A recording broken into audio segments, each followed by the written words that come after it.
ఇంట్లో కూర్చుని ఇంగ్లీష్ నేర్చుకోవాలనుకుంటున్నారా? అయితే వెంటనే మా స్పోకెన్ ఇంగ్లీష్ క్లాసెస్‌కి కాల్ చేయండి.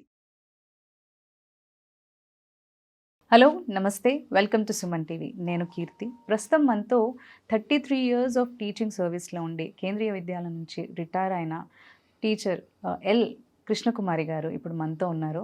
వారితో ఈరోజు కొన్ని విషయాల్ని మనం మాట్లాడుకుందాం. నమస్తే మ్యామ్. నమస్తే. సో ఇన్ని ఇయర్స్ టీచింగ్ సర్వీస్లో ఉన్నారు కదా, సో అవునండి. ఎడ్యుకేషన్ గురించి సంబంధించి కొన్ని క్వశ్చన్స్ నేను ఈరోజు అడగాలని తప్పకుండా అమ్మా, నాకు తెలిసిన విషయాలు నేను చెప్తాను. Okay ma'am. అయితే మనకి ఇప్పుడున్న జనరేషన్ కావచ్చు, చాలా స్ట్రెస్ ఫీల్ అవుతున్నారు ఎడ్యుకేషన్ అనగానే. చిన్నపిల్లల దగ్గర నుంచి కూడా ప్రెషర్ అంతే ఉంటుంది. అంటే స్కూల్స్ నుంచి కావచ్చు, పేరెంట్స్ నుంచి అండ్ సరౌండింగ్స్ నుంచి కూడా ఆ ప్రెషర్ ఉండడం వల్ల స్ట్రెస్ ఎక్కువైపోతుంది స్టూడెంట్స్కి.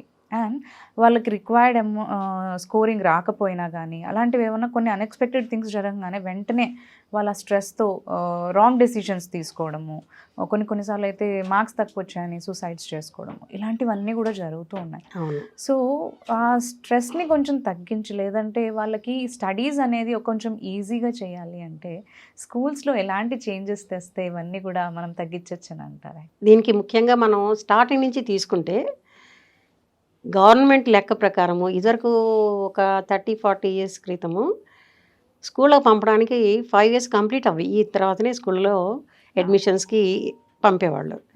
ఈ రోజుల్లో ఏంటంటే తల్లిదండ్రులు ఇద్దరు ఉద్యోగస్తులు అవడం వల్ల 3+ ఇయర్స్ నుంచే పిల్లల్ని స్కూల్లోకి పంపించేస్తున్నారు. పసిపిల్లలు నిద్రపోయి ఆడుకునే వయసులో పాలు తాగినా తాగకపోయినా, స్నానం చేయకపోయినా డ్రెస్ వేసి బస్సుల్లో వ్యాన్లలో పంపించేస్తున్నారు. టైర్డ్ అయిపోతున్నారు. ఆ రకంగా స్టార్టింగ్ నుంచే పిల్లల్లో నిరాసక్తత మొదలవుతుంది స్కూల్ అంటే. ఇంకా దానికి తోడు ఫస్ట్ క్లాస్ నుంచి మనం చూసుకుంటే కనుక ఓన్లీ టీచింగ్ మీదనే కాన్సన్ట్రేట్ చేస్తున్నారు. మగ్గింగ్. పిల్లలకి ఫ్రీడమ్ లేదు ఆన్సర్స్ రాయడంలో. వాళ్ళ సొంత ఆన్సర్లు ప్రశ్నలకు కానీ ఒక ఫ్రీ అట్మాస్ఫియర్లో వాళ్ళకి విద్యను అందిస్తే కనుక కొంత మటుకు పిల్లలు స్టడీస్ అంటే ఇంట్రెస్ట్ చూపిస్తారు.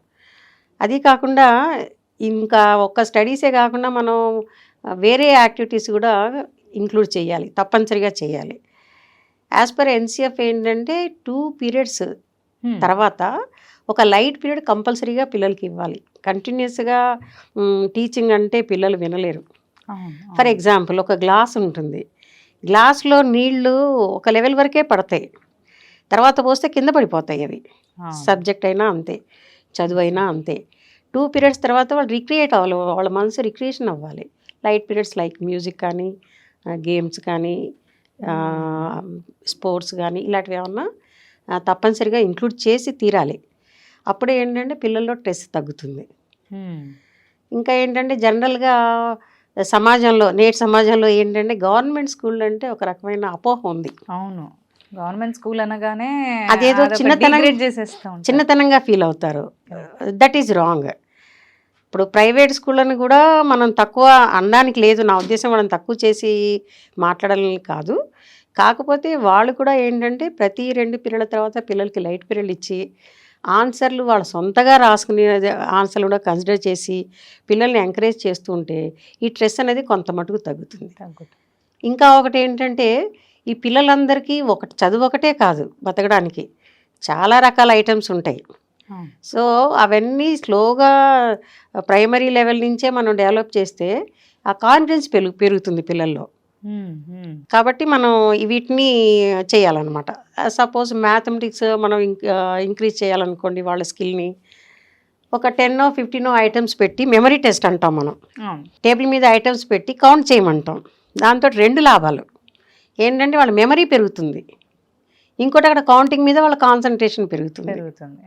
ఇలా చిన్న చిన్న గేమ్స్ మనం ఆడించవచ్చు. ఇంకోటి ఏంటంటే ఫస్ట్ క్లాస్ పిల్లల్ని తీసుకున్నట్లయితే ఇప్పుడు ఇదివరకు రోజుల్లో పలక మీద దిద్దిచ్చేవాళ్ళం, ఇప్పుడు అది పోయింది. అంటే కొన్నిసార్లు టీచర్లు మేము కూడా అనుకుంటాం మారాలి, మనం కూడా పిల్లలతో పాటుగా విద్యా విధానం మార్చుకుంటే వాళ్ళకి తొందరగా నేర్చుకుంటారని ఒక తాపత్రయం ఉంటుంది టీచర్లకి. దానికోసం మేమేం చేస్తామంటే 4 రకాలు 5 రకాలు ఇవి పల్సెస్ ఉంటాయి కదా, పప్పు ధాన్యాలు, శనగలు, మినువులు, అవన్నీ క్లాస్ మొత్తాన్ని 4గా డివైడ్ చేసి ఒక్కొక్కరికి ఒక్కొక్క పల్స్ ఇచ్చేస్తాం బ్యాగ్లో కవర్లలో. ఒకరోజు టార్గెట్ మాకు 4 లెటర్సే నేర్పాలి. స్టార్టింగ్లో అన్నీ రావు. అవును అవును. ఇంకా చెప్పాలంటే ఫస్ట్ రోజు నాడైతే అసలు మేమేమీ చెప్పం. అసలు 1 మంత్ వరకు వాళ్ళని స్కూల్ వైపు అట్రాక్ట్ చేయడమే మా పని.